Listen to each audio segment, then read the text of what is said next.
Qaynar xəttimizdə edilən çoxsaylı müraciət əsasında növbəti çəkilişi Şağan qəsəbəsində reallaşdırmışıq. Bu qəsəbənin sakinlərinin giləy-güzarı yaşadıkları ərazidəki antisanitar vəziyyətdəndir. Qəsəbənin Mehdi Məmmədov küçəsini əsas yola birləşdirən körpünü də keçmək mümkün deyil. Həyat bacaları su basır. Bir sözlə qəsəbənin infrastrukturu bərbad gündədir. Sakinlər əlaqədar qurumlardan imdad diləyirlər. Sakinlərin şikayətini və müvafiq qurumun qərarını eşidək.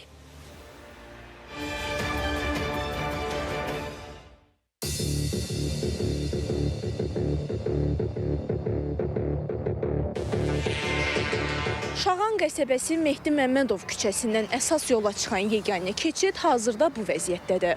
Su boruları partlayıb, ərazi tamamilə suyun altında qalıb.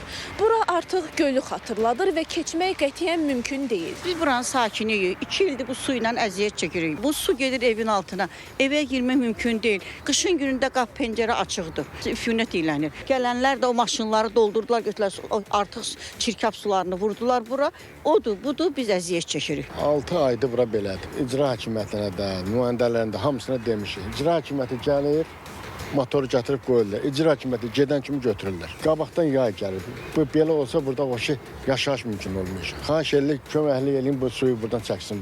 Su bası bura, xəstəlikdir başdan ayağa. Uşaqlar çıxıb oynaya bilmir, gedə bilmir. Keçiddən buradan keçmək mümkün deyil. Cəmaət gedir 500-600 metr o tərəfdən çıxırlar Astanovkaya. Biz işə gedib gələ bilmirik. Yəni məcbur oluruq ki, döngələrlə dönək, gələk çıxaq Arazın yanından, yəni Şağan yazılan yerə gəlib çıxırıq.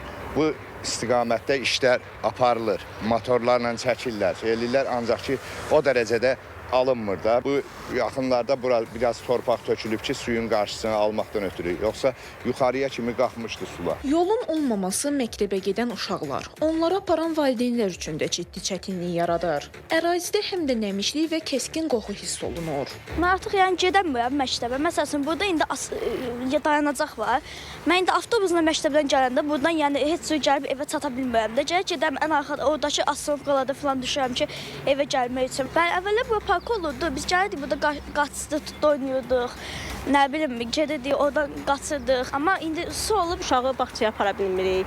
Yolumuz demək olar ki, bu yolla getmək lazımdır o tərəfə. Amma biz gərək yolu o tərəfdən fırlanaq ki, o başa gedək. Məktəbə getmək olmur. Yolumuzun demək olar ki, yəni bərbad gündədir. Keçmək olmur. Uşaqlara problem yaradır. Axşamlar buradan dəhşət qoxu gəlir. Bizim bu yolumuz yəni bura keçiddir, biz gedirik. Bu ağaclar məhv olur. Buradan keçib gedirik. Burada bağça var, məktəb var. Uşaqları aparıb gətirik. Bu biri və alternativ vasitələrlə yolla gedirik. Bu qıraqla belənçə gedirik.